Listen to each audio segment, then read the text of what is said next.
Bagua is full body power hits to the opponent's weak points while you're moving and slipping and evading their attacks. Just as Bagua always flanks and evades, Bagua is always powerful.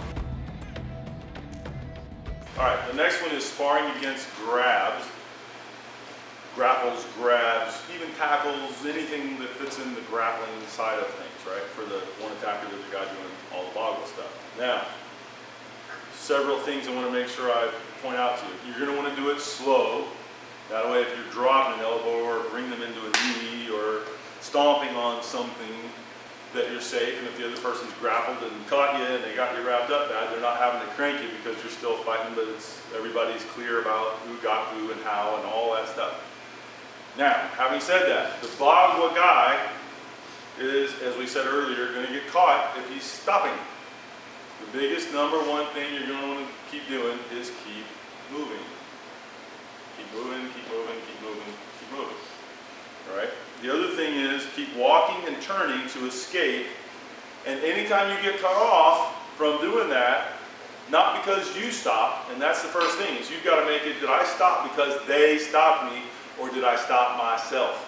Most people, most of the time, stop themselves. So as long as, and like we did earlier, if they haven't stopped me, I keep moving. Only when they actually do something that would stop me, then do I change the strategy a little bit.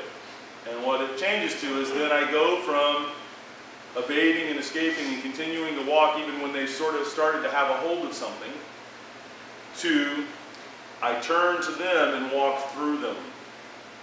This is part of the reason you need to keep it slow. And I walk through them blasting all the parts that should be right there readily available. Obviously for your sparring, you'll blast them, but it'll be light love taps of, I'm not hurting you, but hello, hello, hello, hello, you know, where they know you were there, and they know you're, or even if, hello, you know, that's my elbow, yes it is, that would be, and then everybody needs to be on the same page, and do not fool yourself. Don't be touching the guy going, yeah, I blasted him. The thought in my head is, if I'm slowly grabbing me here. So it's not like, oh yeah, I blasted him in the ear, and oh yeah, I blasted him with my elbow. Because what's happening is, even though I'm touching them with those things, and I could be doing that if we sped that up, I'm not thinking about it that way. What I'm thinking there is, I'm touching him, and I'm touching him. And so guess what you're going to do for real? You're going to touch him, and you're going to go, I blasted him in the head, and it didn't work. You didn't blast him in the head, you did that faster. So when I put my hands on him, I think that I'm going through. He's not hurt, it was slow. And I did it where I'm blasting through, but I was doing it easy enough to where I wouldn't hurt him. Same thing with my elbow, I'm blasting through. And you can tell that it's got this, I'm coming through there. I'm coming through there. And so if my partner realizes that he's grabbing me and I'm doing this, and he goes, man, you're kind of touching me everywhere, but there's no mind in there. It's not, you're not, you know, you could do that a lot faster, and I don't like it, but you're not doing it. And so you got to have this conversation. You got to everybody understand where you're at. So you got me. Again, he's okay. Again, he's okay. He's okay, but he can tell that he wouldn't want it to be any faster. Because it's got that intent of, I am doing something there, and that's what's happening. And even if it's this, it's that where it's, yep, that was blasted through my head. But you got to go slow or it's not safe. Simple as I can put it. You're a grappler or you're doing Bagua? Slow. But with intent, both people. Grr. And the Bagua guy's biggest number one job is to keep walking. Do not stop. If they stop you, go through them. Keep it slow.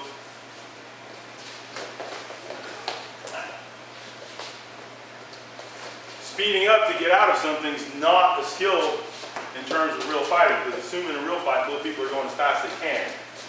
Harry, put your arm like that. Grab Harry's arm and go in with your whole body and hold on for dear life. And Harry, slowly walk it off, respond to that. However you're going to respond to that. And really hold him in place. Done. Okay. So then, let me use you for a minute. Grab him in that same way, slowly, but grr. And then like wrap your body around it, basically. Make it so he can't get away, but he's got to respond to you differently. So try to walk out first, but if you can. Slowly. All right, so then you can't, right? Now the trick here, or the thing you will have to make a study of, is that, and Harry was doing this, so that's part of the reason why I've got him out here, was that the tendency then would be to attack their strong place. And that's a problem, because, and there's two big reasons that's a problem. First one is, so slowly attack them to try to come out that way. Come just straight in like you were, kind of. And then you stay there for dear life, right? And so there's a problem right now. You better get out, escape, right? So you started moving better but you were there for a while, right? Okay, at first, you were there with him. And so that's one problem, is that he's standing in place too long. Because you went after his hard part, he could resist that. The other part of that, and even the way you came around, was still close enough to the strength that Brian was bringing, that it was exhausting to you. Not exhausting like I'm all exhausted from that one guy at that one position, but it was exertion for you that you were putting out. And if I exert with him, and then I get grabbed again, and I exert with him, and then I get grabbed again, or I'm being partially held on by a couple guys, and I'm exerting, always going into their strength. There's 5 of them. If you've already exerted strength with 2 or 3 of them, and you keep going to their strengths, they've each only got a fraction of what you got. They're not wore out yet, but you are. And that's going to be a problem, because then they're going to get the wind about them, if you will, and they're going to hurt you now, because you're and all this, and they're ready to go. So the study is, how do you approach that? Grab it in that same way. How do you approach so that when you do this, and you try to walk out the other ways, making sure you got movement first, walking it. So you've got some movement. As long as you've got movement, at least you're not stationary now, and you're trying to do it so that you're not really, you wouldn't drag him.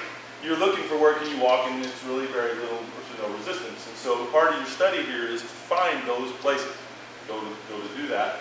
And then if you really find that you're not finding other places, don't use a bunch of power to do it. Remember, it's going to wear you out. And here come 4 other guys. Okay? And then if you find he's really got you in there, then go through him. But the study is, where is he weak as opposed to where he's strong? Because I don't want to attack the hard parts, because that's exertion on my part. I need to attack the parts that are weak while I'm in the motion, going in and through, so that way I can handle 5 guys, because I didn't wear myself out on one of them. So with him, turn facing the camera again. So go into his position, and where is his weakness at, that if you're going to come in and go through him, that should really bring you out of the situation without fighting his strength. Because you don't want to put the exertion to it that we talked about. So, well, but you're in place an awful long time. Here comes another guy. So you go into him and through him slowly. The trick is that he's got some parts that he's really putting a bunch of strength into, and that's not going to be where you're going to emphasize, because it's going to be too much exertion on you. So where is it that he's not so strong?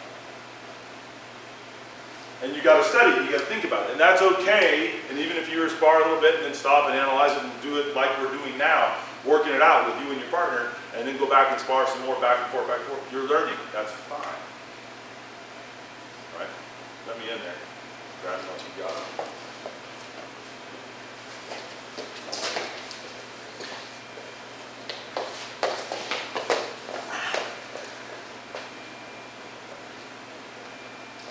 Notice I didn't exert myself any. He exerted himself a bit. That's Bagua. Okay. So now we'll let them play the game on the other side with that information you just got, hopefully. Although they just got it and haven't had time to work it yet. All right. So now they're switching roles. There you go. Don't stop. Keep it slow. Don't stop. Remember, if he's really up on you in his girth, Switch direction into them. And then as soon as you get pressure, go away from them. As soon as you get pressure, go into them. As long as you keep moving, that's it. You're getting the track, you're getting it now. Okay. Please share this video and ask any questions you have in the comments below. This program is designed to inspire new people to take up the study of Bagua and give them a functional introduction to some fundamentals. Bagua can be difficult to learn because it requires at least 4 training partners to build quality skill, and much of the modern Bagua suffers due to a lack of training partners. Please help us inspire more people to take up Bagua. Share this video with everyone you know, and together we can create more Bagua practitioners so that Bagua of all flavors can grow and flourish in the coming years.